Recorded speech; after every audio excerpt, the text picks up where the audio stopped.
آخری درجہ کون سا ہوگا؟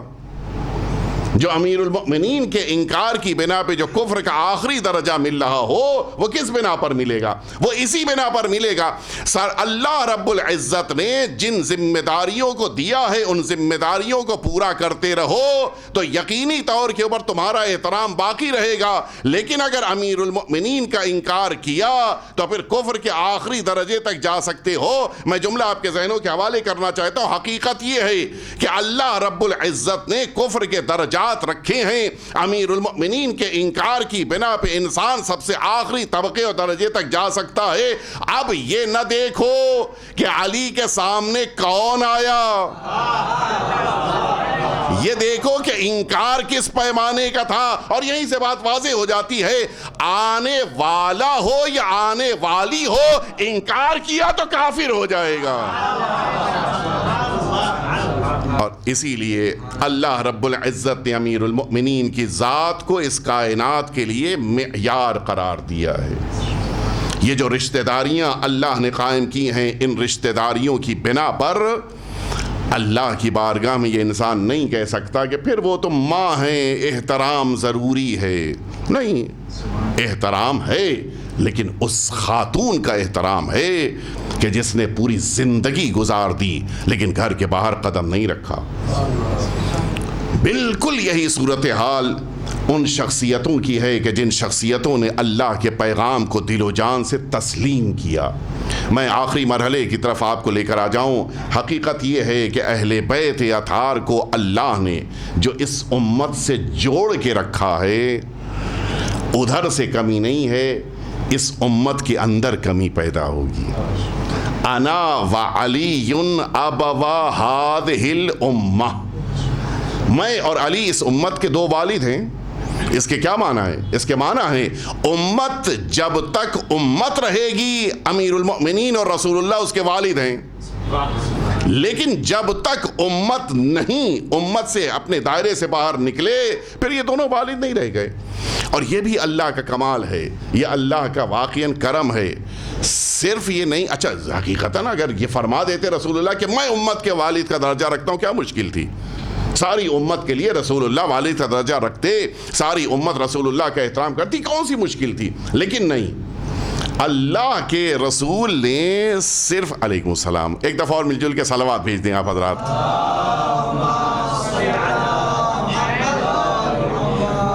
اللہ کے رسول نے یہ نہیں فرمایا کہ صرف میں اس امت کے والد کا درجہ رکھتا ہوں, بلکہ کیا فرمایا؟ میں اور علی. بڑا اچھا کیا رسول اللہ نے کہ صرف خود کے لیے نہیں فرمایا, ورنہ تو قیامت ہو جاتی. رسول اللہ والد ہوتے اور ایک خاتون امی بن جاتی ہیں. ساری امت اپنے کو اولاد پیغمبر کہتی کہ رسول اللہ نے فرما دیا ہے, لیکن رسول اللہ نے امیر المؤمنین کو شامل کر کے بتا دیا, کسی کی امی کو کہہ کر تم اپنی اولادیت کو, بیٹا ہونے کو ثابت نہیں کر سکتے ہو. تب رسول اللہ والد ہیں جب علی کو تم قبول کر رہے ہوگے. اور یہ وہ رشتہ ہے کہ جو رشتہ اللہ رب العزت نے قائم کیا ہے. اس رشتے میں کسی طرح سے بھی کسی قسم کی کوئی گنجائش نہیں ہے. اور یہ رشتہ اللہ رب العزت, اسی لیے بعض زیارتوں میں بھی اور بعض روایتوں میں بھی شہزادی دو عالم کے لیے ام المؤمنین لفظ وارد ہوا ہے. جو شہزادی کا رشتہ ہے وہ ادھر سے ٹوٹ سکتا ہے, ادھر سے نہیں. لیکن وہاں کیا مسئلہ تھا؟ وہ جو ازواج پیغمبر کا مسئلہ تھا وہ ادھر سے ٹوٹ رہا تھا. یہ زیادہ خطرناک ہوتا ہے. بہرحال اب اس تفصیل میں نہیں جاؤں گا, وقت نہیں بچا. حقیقت یہ ہے کہ اللہ رب العزت نے اہل بیت اطہار کا جو رشتہ اس امت کے لیے قائم کیا ہے وہ دائمی ہے, وہ ہمیشہ رہنے والا ہے. جب تک یہ قوم اہل بیت اطہار کے دامن سے, اہل بیت اطہار کے قدموں سے وابستہ رہے گی, یہ رشتہ برقرار رہے گا. اور یہی وجہ ہے سرکار سید الشہداء کا غم دنیا کا سب سے منفرد غم ہے. عجیب لگتا ہے اگر آپ محسوس فرمائیں, شاید ہی دنیا کا کوئی ایسا غم آپ کو, شاید کیا حقیقتاً کوئی دنیا کا غم ایسا نہیں ملے گا جس غم کے منانے والے اس قوم اور اس مسلک یا اس دین کے فالوورز کے علاوہ کوئی اور ہوں. نہیں ہوتا, کبھی نہیں ہوا. عیسائی مذہب کا اپنا غم کا دن ہے لیکن وہ اپنا اکیلے مناتے ہیں. بقیہ جتنے بھی مذاہب ہیں ان سب کے اندر کوئی نہ کوئی سوگ کا دن، کوئی نہ کوئی سوگ کا تصور ہے، لیکن ان کے وہاں وہ خود مناتے ہیں. اور یہ اللہ رب العزت نے جو آقا امام حسین کے لیے سوگ کا دن قرار دیا ہے وہ حقیقتاً کہیں اور نہیں ملتا. میں کل گفتگو چل رہی تھی، علی گڑھ یونیورسٹی میں بات ہو رہی تھی، وہاں ایک زمانے میں یہ آواز اٹھی تھی کہ علی ڈے مناتے ہیں یہ مؤمنین، یہ شیعہ حسین ڈے مناتے ہیں امام حسین کے نام پر، امام حسین کی مجلسیں کرتے ہیں. ہم بھی اپنے والے کا ڈے منائیں گے، ہم بھی اپنے والے کا ڈے منائیں گے. وہ جو اس زمانے میں وائس چانسلر تھے، ان کا نام بھی میں عرض کروں گا لیکن اس وقت مناسب نہیں ہے شاید، وہ بڑے ذہین قسم کے تھے تو انہی کے مسلک کے، لیکن وہ تقریباً اہل بیت اطہار کے چاہنے والے تھے.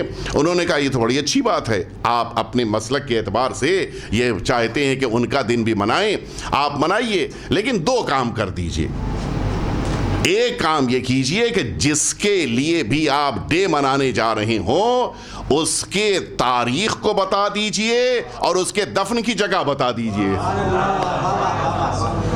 اور یہ عجیب اہتمام ہے، نہ اللہ نے جگہ معین کیا ہے نہ تاریخ معین کیا ہے، ان کے لیے کچھ ہے ہی نہیں. یہ اللہ کا کرم ہے حقیقتاً. اہل بیت اطہار کی بارگاہیں، اہل بیت اطہار کے غم کی تاریخیں، اہل بیت اطہار کی خوشی کی تاریخیں، یہ اللہ کا بہت بڑا احسان اور کرم ہے. اور حقیقت یہ ہے کہ سرکار سید الشہداء کا جو درجہ اللہ نے ان سب کے درمیان رکھا ہے وہ سب سے زیادہ مختلف ہے. بس میں نے اپنی بات کو مکمل کر دیا. زائرین آقا کی بارگاہ میں گئے، زیارت کی اور اب واپس پلٹ رہے ہیں. نہ جانے کتنے زائرین ہیں جو آ چکے ہیں، نہ جانے کتنے ہیں کہ جو ابھی راستے میں ہیں، پہنچ رہے ہیں. سب کی تمنا یہی ہے، ایک بچے سے بھی پوچھا جائے وہ یہی کہے گا کہ مجھے امام حسین کی زیارت کا شوق ہے. دنیا کی آرزو، حتیٰ بچوں کی تمنا یہی کہ مجھے زیارت امام حسین کا موقع اور سعادت مل جائے. لیکن افسوس وہ ایک 4 سالہ بچی جسے امام حسین کی زیارت کا سب سے زیادہ شوق تھا، جو بار بار یہ پوچھتی تھی کہ پھوپھی اماں ہم کب جائیں گے کربلا، پھوپھی اماں ہم کب جائیں گے اپنے بابا کے پاس، وہی بچی ظاہری طور پہ اپنے بابا کی زیارت کے لیے نہ پہنچ سکی. اور شاید یہی ایک سبب ہے کہ جس کی بنا پر، جس موقع پر جناب سکینہ کی شہادت ہوئی ہے، اس دن تو بڑا سوگ منایا گیا، لیکن جس دن یہ قافلہ سرزمین شام سے نکل رہا تھا اس دن زیادہ سوگ سرزمین شام پہ دکھائی دیا. وجہ کیا ہے؟ کبھی ماں لہد سے لپٹ کے فریاد کر رہی ہے، کبھی پھوپھی لہد کے اوپر آ رہی ہے، کبھی بھائی قبر پہ آ رہا ہے، اے سکینہ کیا ہمارے ساتھ تم کربلا نہ چلو گی؟ اے بیٹی تم کیا ہمارے ساتھ امام حسین کی بارگاہ میں نہ چلو گی؟ یہ وہ بیٹی ہے کہ جو سرزمین شام کے اوپر آرام کر رہی ہے. مظلومیت تو آپ ملاحظہ فرمائیں، دنیا میں آپ نے دیکھا ہوگا ہر انسان جس موقع کے اوپر کسی جنازے پہ حاضر ہوتا ہے سر اور جسم ساتھ میں ہوتا ہے. یہ ننھی سی بچی ہے جس موقع کے اوپر کربلا میں حسین کا جسم ملا ہے، ننھی سی بچی نے خود کو حسین کے جسم پہ گرا دیا تھا، لیکن وہاں سکینہ کے پاس بابا کا سر نہیں تھا. شام کے زندان میں جب بابا کا سر ننھی سکینہ کو ملا ہے، یہ جسم سکینہ کو نہیں مل سکا. یہ بیٹی ہے کہ جو چاہتی ہے کہ باپ کو اس عالم میں دیکھے کہ جسم بھی ساتھ میں ہو، سر بھی ساتھ میں ہو، لیکن ہاں ننھی سکینہ دنیا سے رخصت ہو گئی. اس ظاہری طور کے اوپر دنیا میں اپنے بابا کی قبر تک نہ آ سکی. یہی وجہ ہے وہ دن کے جس دن جناب زینب سرزمین کربلا پہنچی ہیں، ارباب مقاتل نے ایک جملہ لکھا ہے کہ جناب زینب نے خود کو ناقے کی بلندی سے گرایا اور اب گھٹنیوں کی طرح بڑھتی ہوئی، گھٹنیوں کے ذریعے بڑھتی ہوئی اپنے بھائی کی لہد کو تلاش کر رہی ہیں. این ابن امی، میرا ماں جایا حسین کہاں ہے، میرا حسین کہاں دفن ہے؟ بھتیجے بھتیجے نے آگے بڑھ کے سہارا دیا، اے پھوپھی اماں آئیے چلیے میں آپ کو بابا کی لحد تک پہنچا دیتا ہوں۔ لے کے آئے، اپنی پھوپھی کو اپنے بابا کی قبر تک پہنچایا۔ ارباب مقاتل نے جملہ لکھا ہے، زینب نے خود کو اپنے بھائی کی لحد پہ گرایا۔ کہنا تو یہ چاہیے تھا کہ اے بھیا زینب لٹ کے آئی ہے، زینب اسیر ہو کے آئی ہے، زینب سر برہنہ پھر کے آئی ہے، لیکن جملہ فرماتی ہے اے بھیا زینب شرمندہ ہے۔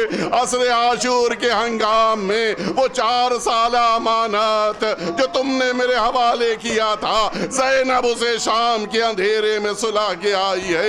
اے بھیا زینب سکینہ کو ساتھ میں نہ لا سکی۔